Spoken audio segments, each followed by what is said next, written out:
Fala Polidor, aqui é o André do CNDA e do falapolidor.com.br. E hoje eu vou te dar uma dica muito simples, mas que pode fazer toda a diferença no seu trabalho, caso você utilize um equipamento como esse.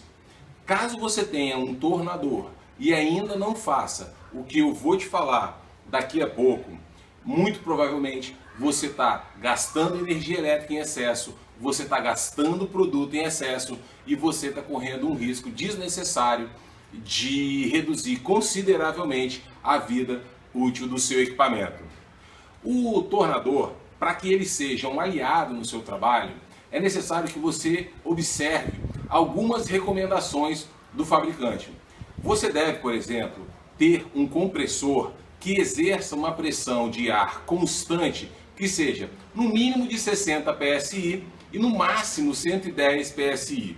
Esse valor vai variar de acordo com o fabricante e de acordo com o modelo que você adquiriu. É necessário também que você tenha um compressor com uma capacidade mínima de 100 litros. E isso também vale você observar para que você utilize o tornador.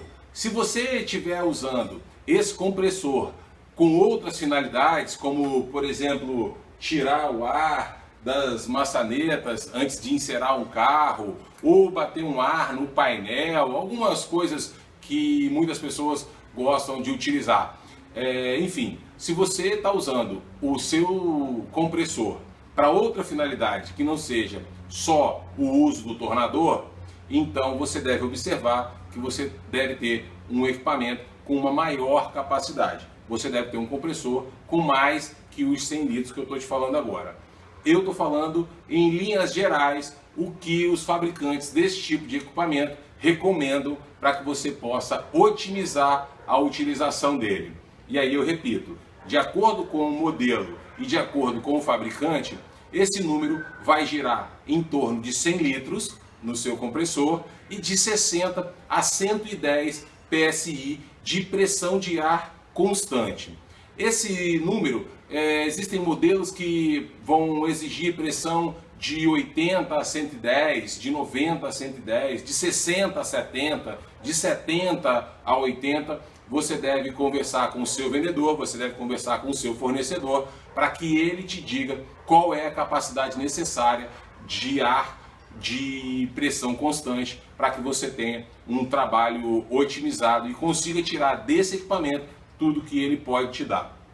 Isso você deve observar com muita atenção, porque se você utilizar esse equipamento num compressor que tenha um fluxo de ar, que tenha uma pressão muito maior do que esses números que eu falei para você aqui, muito provavelmente você não vai conseguir fazer com que o equipamento capte o produto aqui dentro do copo. Com a pressão muito forte, provavelmente vai acontecer do ar passar direto sem que faça a captação do produto.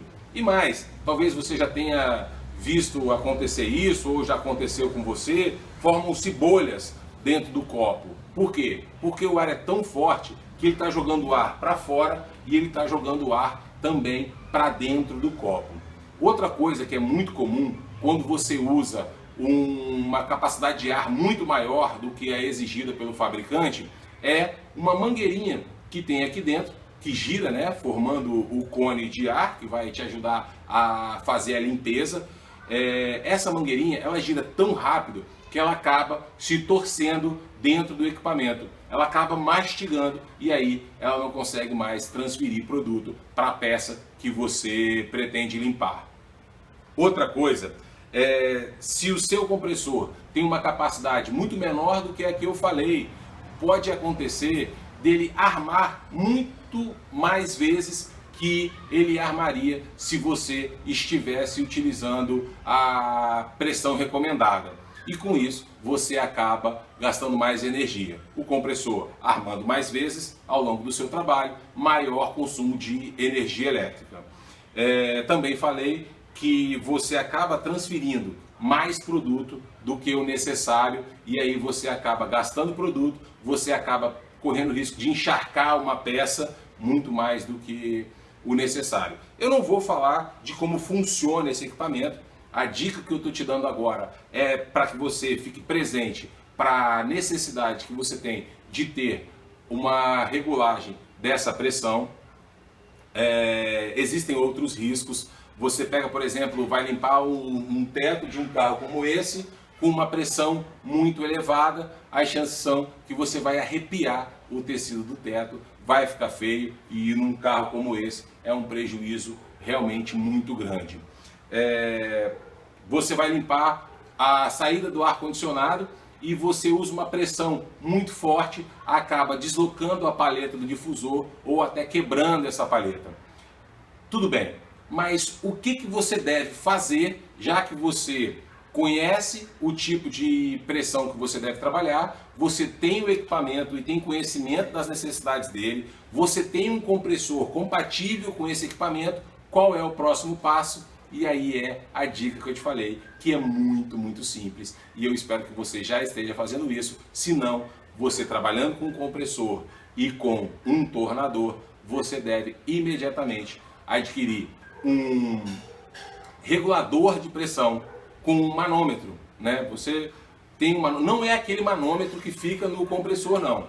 É um manômetro na linha de ar, na sua linha de ar, que vai ser ligada ao tornador. Você coloca um outro regulador de pressão, e esse regulador de pressão que você vai calibrar de acordo com a recomendação do fabricante. Assim você vai ter a quantidade de produto necessária transferida para a peça, que é o que você precisa. O seu compressor vai armar menos vezes ao longo do trabalho. Você tendo um compressor compatível com uma pressão regulada, você vai aumentar a vida útil do equipamento, ou seja, os ganhos são muitos. Para isso, você deve ficar realmente atento ao fato de que você deve ter, caso você use um tornador com uma pressão muito maior do que a necessária. Isso é muito comum em oficina de repintura, que tem compressores enormes, e aí a pessoa liga o compressor direto no tornador, o tornador não vai aguentar, não vai trabalhar bem. Enfim, para quem tem lava-jatos grandes, que usam vários pontos de ar, né? Tem locais onde cada box tem uma saída de ar, e aí precisa de um compressor muito grande. Aí você liga o tornador direto no compressor e vai ter todos esses problemas que eu acabei de falar para você. Muito simples, é você comprar um regulador de pressão, é você ter um manômetro que esteja calibrado dentro da necessidade do fabricante, e isso na linha que vai no tornador, e não é, repito, aquele manômetro que está no compressor. Bacana? Se você curtiu essa dica, você clica em gostei. Se você não curtiu essa dica, você clica em não gostei. Esse é o melhor caminho para que eu saiba se o conteúdo que eu estou passando para você é realmente relevante, realmente vai fazer com que você consiga caminhar em direção ao seu próximo nível. Bacana? Se você está assistindo esse vídeo pelo Facebook e tem um amigo que já falou de algum problema parecido com o que eu falei, ele usa o tornador, não está conseguindo se entender com o equipamento, marca o seu colega, dá um curtir, compartilha, para que mais e mais pessoas tenham essa dica que eu acabei de falar, que, como eu disse, é muito simples, mas faz toda a diferença na hora que você utiliza um equipamento como esse.